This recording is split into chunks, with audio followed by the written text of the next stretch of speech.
Yeah.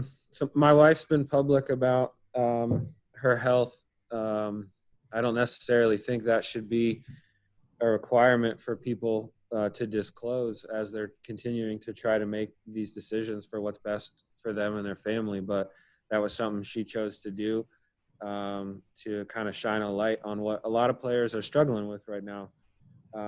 But what it came down to for us, we were able to find a way where I think she's going to be able to stay with some family that's in the area, just so she's close.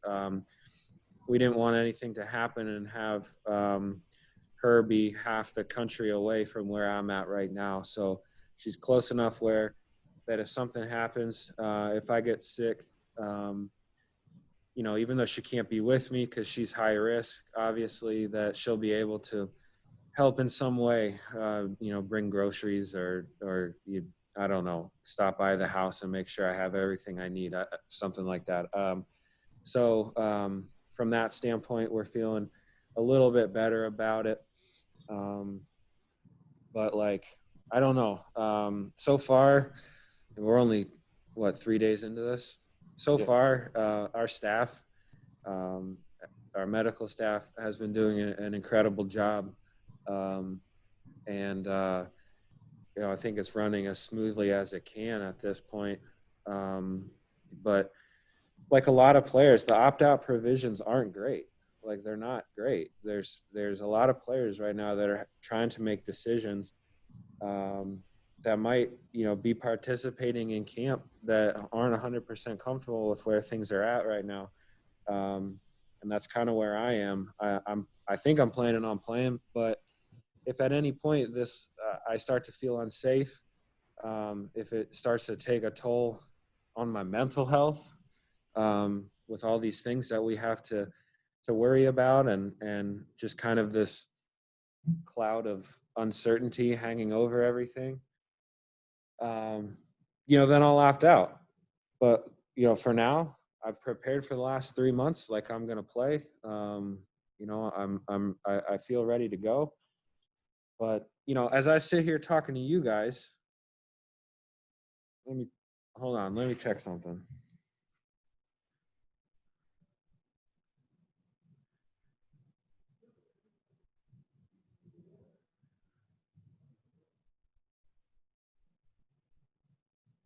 Yeah, as I sit here talking to you guys, I still don't have my test results from Friday's test. So I got tested again this morning without knowing the results of my test from Friday. So we got to clean that up, right? So that's one thing that makes me a little nervous. Next up, Mark Zuckerman, massinsports.com. Hey, Sean, can you spent the last several weeks kind of hearing what the protocols were going to be like, but now that you're actually here and seeing them in practice, how does it match up with what your expectations were? And does it make you feel more secure, less secure? Just sort of now that it's actually in practice, how has it felt to you? It's felt, to be honest, it's felt like I think as good as we could have hoped for, as far as the way the structure of the days have been set up. I think our coaching staff and our medical staff have done a great job of coming up with the schedule that really I was about to yell at that person for knocking on the window, but it's Mike Rizzo, so I'm not going to say anything.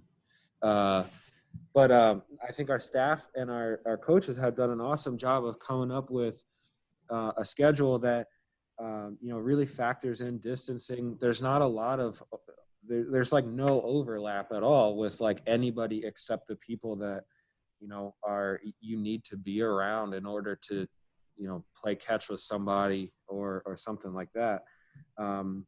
Everybody's got their masks on in the clubhouse. The only time guys don't have their masks on is when they're on the field, and even then there's a lot of guys wearing their masks still outside. So I think just from a daily standpoint, like I said, I think our medical staff is doing everything that you can do, to try to mitigate the risk as much as possible. At this point, So that's been good to see. They've done a great job so far. Next up, Jesse Doherty, Washington Post. Hey, Sean, how you doing, man? Good. How are you? Doing well. Just quick clarification. You mentioned not having test results yet from Friday. There was an intake screening process you guys went through. Is that Friday test part of the every other day model now, Yeah. beyond the intake? Okay. Yeah. Thank you. So then you tested today as every other day, essentially.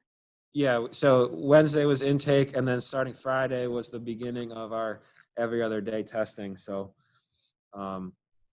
we got to clean that up because even the intake tests, there were clubs that couldn't work out as a team on Friday because they were still waiting for their results. We got our results at like 3 a.m. So we all just kind of set our alarms to, and then we all like got our the notification when we woke up, and we were like, oh, okay, we do have practice. Well, we went to sleep that night not knowing on Thursday night, not knowing if we were going to have practice the next day because we didn't know if our results would be in time.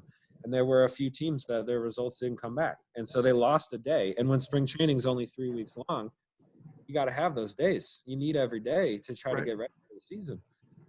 So as the season moves forward, as we continue spring training, especially once we start traveling, those results got to be back. That's one of the biggest things that there were a lot of guys that are on the fence that decided to try to play to see how this was going to go because we were going to have our results within 48 hours. So hopefully that's something that we can address and improve moving forward. Jesse, You mentioned, yeah, I do. When you looked at your phone, frankly, I expected you to be maybe looking for some sort of push notification news update. Obviously, you were looking at your testing results, but when you're someone who's very plugged into this, all players are. When you're seeing constant updates of this team's had 5 players test positive, this player opts out, what's it like right now to be bouncing, playing baseball, going out there on the mound and throwing, while also being part of a sport right now that's sort of inundated with updates that are frankly really scary? I mean, just how are you balancing that? You mentioned the mental toll, but just what's that been like in these first couple of days? It's been weird, man. It's been really weird. And that's like one thing, like I touched on it earlier, but like my mental health is something that I'm really going to have to stay on top of. Like I can already tell this is going to be a grind mentally, and I might go crazy before anything else. Just with this, like I said, there's this cloud of uncertainty. There's this kind of, you're always kind of waiting for like more bad news. Like every time I get a text message or something on my phone throughout the day, I'm worried that it's either going to be some kind of bad news, like somebody in the league tested positive or somebody opted out, or so-and-so broke protocol, and there's pictures of people going out on social media when they shouldn't be. Like there's all these things, and then just the regular procedures of the day. Like it's a lot. It's very, very different. And unfortunately, there's not a long period of adjustments, and there's not a lot of room for error. So I don't know. I don't know. Did that answer your question? He's on mute. You're on mute. Yeah, that did. Thank you. Next up, Adam Zlanko, Washington Times. Hi, thanks. I'm muted. Good. Sean, just to go off of a question Mark asked a minute ago, in the last several days that you've been around here, what has been the strangest or most irregular kind of protocol that I might still be hard to get used to? I think yesterday Max mentioned like the bottled water isn't even in fridges, and obviously you can't, lick your hand when you're getting ready to pitch. And Max was saying, well, he has to just sweat off his hair now. What has been weird or abnormal for you, just from the baseball perspective? I don't know. I'm pretty low maintenance, so not a lot of it has come into play for me yet. I was never a guy that licked my fingers. I'm not a spitter. So neither of those things really like affect me one way or another. So like I don't have anything yet that's been weird.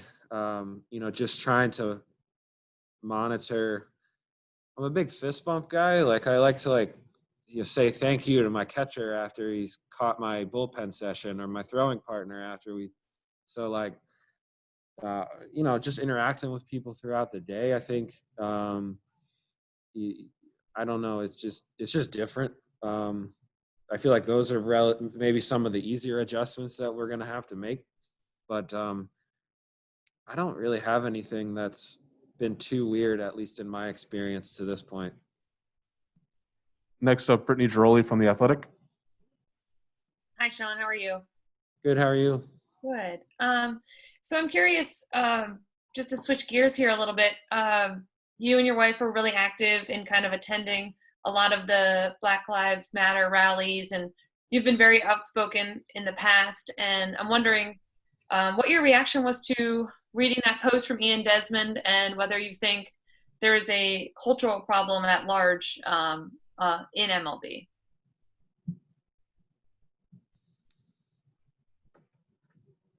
I thought the post was incredible. And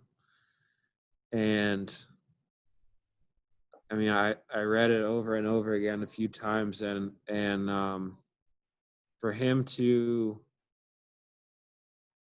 put himself out there like that and make himself a little bit vulnerable by speaking his truth like that, I have so much respect for that. And even though I never played with him while he was here, I've heard so many good stories about what an incredible presence he was in the clubhouse, what a great teammate he was, what he meant to the community here. I've heard so many amazing stories about his work with the Nats Youth Baseball Academy. So I've always had respect for him, but that was incredibly powerful to hear a player in our league speak about those issues and what his experience has been with them, what he's seen with his own eyes, and what his experience has really been. That takes a lot of courage to speak truth to power like that. I thought it was incredibly well done and incredibly powerful, and I respect him and support his decision 100%. As far as baseball having a cultural problem, that might be tough for me to answer as a white dude. I think it's something, like I want to say no, but like there are guys like Ian Desmond. I don't know if you guys heard that podcast that CC did, CC Sabathia did with Chris Young and Cameron Maven and Edwin Jackson. There are guys who are sharing these experiences that are saying like, no, this stuff is happening in clubhouses. So like for me to say like, I don't think so. Like, I think it's actually okay when there's people that are shining a light on this and speaking from experience. Like maybe we do have to look in the mirror. Like we have to like shut up and listen and figure out a way to address these issues, be better teammates, be better human beings. There seem to be a lot of instances where it's not it might not be like the overt in your face racism where you're hearing racial slurs and stuff like that, but it might be something that's a little bit more subtle, that's a little bit more I don't know, like something that people don't necessarily realize that it's whatever they're saying is ingrained in racism, and that it's like something that's a little bit more subtle. There's a lot of that stuff that I think we can clean up if we're really serious about moving the game forward and making our locker rooms better, more inclusive places for all of our teammates. Next up, Jess Camerato, MLB.com. Hey, Sean. Jesse had asked you about balancing everything. And thinking back to the delay before you got back to summer camp, how did you balance getting ready for baseball, making sure that everything was okay with your wife's living situation, and then also being involved in social issues? It was like you had so much, I guess I would call it real life stuff going on outside just the sport. Well, in a way, like it kept us busy. It made us feel like we still had a purpose. Like even though baseball wasn't happening, um, there's still really important things that we wanted to be involved in, that we wanted to help with. And I've never wanted my entire identity to be wrapped up in baseball. Of course, I miss it when it wasn't happening, and it definitely was weird having free time at home during the summer months. But I think I wanted to use the time to, obviously I was staying ready every morning. I worked out for like 2 or 3 hours at the house. I got really into road biking and cycling. So I was like staying in shape. That was kind of some of the only times I left the house really, was to hop on a bike. I was doing 30-mile rides like 3 or 4 times a week. So I lost a bunch of weight. I feel like I got in pretty good shape. I'm not going to say I'm in the best shape of my life, because as a 33-year-old, that ship sailed a long time ago. But like, I think like I had a net in my side yard that I was getting a throwing program in. I would do 3 or 4 days in a row and then take one day off. So I was still very much doing the baseball stuff, but like at the same time, there were other things that are happening in the world that like I wanted to be involved in. Like, this is our generation's civil rights movement. There's never been a better time or a more important time to get involved, and to help raise the voices of people who are trying to bring attention to some of these issues and share their experiences, and go to um, go to a public demonstration, get involved, whether it's with your voice or with your wallet. We're in a position where we could help a little bit financially with some of these causes. So like, I still feel like we still felt like we had a purpose, and that there was something important that we were doing. So that definitely, I think, kept us from being bored and missing baseball. And there's more important things than baseball, but that's my job, so I was staying ready. Next up, Maria Guardado from MLB.com. Hey, Sean. We obviously saw a lot of players and coaches, executives kind of speak out on systemic racism and social justice and things like that. I mean, how do you think we can kind of keep those conversations going now that baseball is back? And do you think that we might see more activism from players moving forward? I hope so. I hope we see more activism from players moving forward. It seems like we will. I've been really proud to stand with some of these guys in our league who have been speaking out on these issues, the issues of race and racism, especially over the past couple months. And I think I saw, trying to remember who it was. I can't remember if it was Jack Flaherty or Amir Garrett. You guys can double check that for me, but they said, just because we're back playing baseball doesn't mean these conversations are going to stop. Doesn't mean we're going to stop bringing attention to these issues.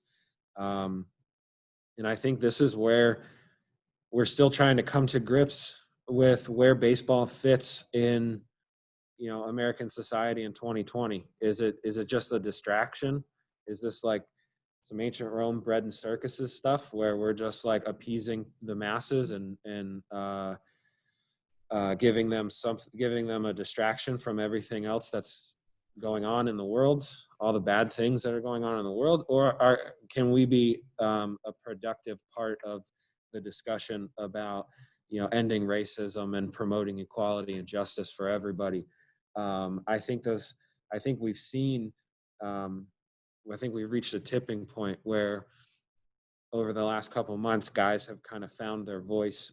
They've been maybe more active on social media than they have been throughout their career, and they've gotten a little bit more comfortable putting themselves out there. They've found some support from other players around the league.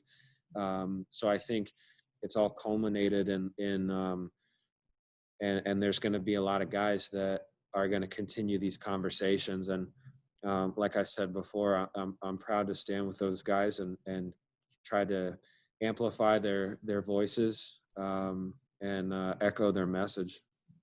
All right, we have time for two more. The first will be from Jesse Doherty, Washington Post. Hey, Sean, this may be like a bit in the weeds, but during negotiations, owners had kind of restarted things when they suggested that they agreed to the original deal under the pretense there would be no fans. We've now seen in recent days owners starting to say that they could see fans in parks in 2020. They are hoping to have them. As someone was part of those negotiations, how does that sit with you? That something that maybe seemed to be a linchpin in the middle is now being brought back up and maybe reframed. Can you tell I'm smiling under my mask?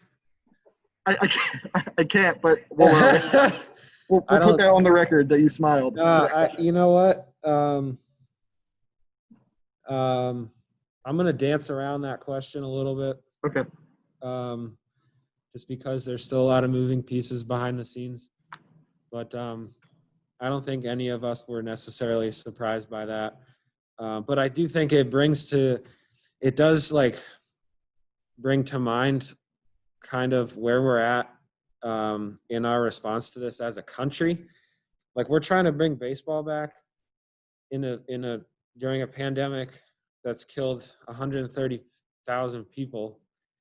We're way worse off as a country than where we were in March when we shut this thing down. And like, look at where other developed countries are in their response to this. We haven't done any of the things that other countries have done to bring sports back. Sports are like the reward of a functioning society, a functional society. And we're just like trying to just bring it back, even though we've taken none of the steps to have it to flatten the curve, or whatever you want to say. We did flatten the curve for a little bit, but we didn't use that time to do anything productive. We just opened back up for Memorial Day. We decided we're done with it. Like, if there aren't sports, it's going to be because people are not wearing masks, because the response to this has been so politicized. Like, we need help from the general public. If they want to watch baseball, like, please wear a mask, like, social distance, keep washing your hands. Like, we can't just have virus fatigue and think it's been 4 months. Like, we're over it. This has been enough time, right? We've waited long enough. Like, shouldn't sports come back now? No, there's things we have to do in order to bring the stuff back. So like, and now you want to bring fans back? I mean, I don't know. Is that safe? I'm not a public health expert, but like, we should probably defer to them on some of these issues. So I don't know. I don't know if it's safe or not. I really don't know. But like, that doesn't seem like something that, I don't know if that feels like a good idea or not. I don't know.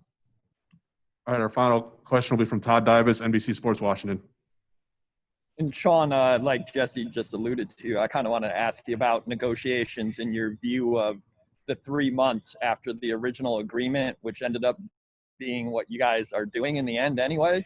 And there's all public back and forth in the middle of a pandemic and the social unrest that you mentioned. And meanwhile, baseball was just arguing within itself the entire time.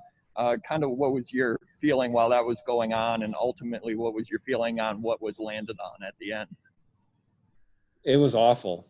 It was awful. I hated it. Unfortunately, we were put in a position where we had to hold our ground and not get taken advantage of. But the fact that it felt like the conversation shifted from being about, okay, what's it going to take for us to do this from a health and safety standpoint. The conversation should have been the focus all along.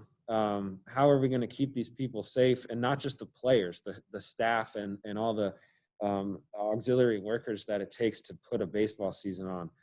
And that should have been the focus. Instead, the focus was trying to jam in a new salary structure in the middle of a pandemic and start and try to change a bunch of the rules.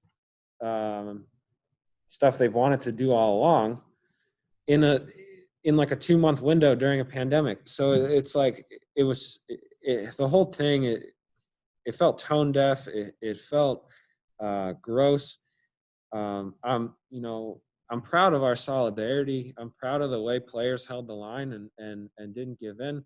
And in the end, we ended up with a deal that is we ended up with a situation that is pretty much what the March agreement was setting up the entire time. So like, it feels like we could have done this without spilling all this bad blood and airing all these public grievances. But I'm, I don't know. Again, I still think that because of the way the conversation shifted to be about the economics and the business aspect of this, that the health and safety protocols kind of took a back seat. And then, all of a sudden they were like, all right, July 1st, let's go. But like, I don't know how much they coordinated with our staff, and they're kind of like, it's a little bit disorganized. We're not getting tests back in time. They still haven't sent us the PPE. We're supposed to have N95 masks, stuff like that, gowns, gloves. We're supposed to have that stuff. We don't have that stuff. So those are the things it's going to take for people to stay safe enough for us to continue the season.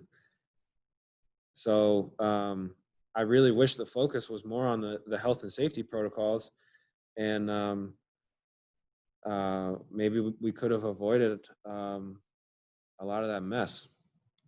All right, thanks, Sean.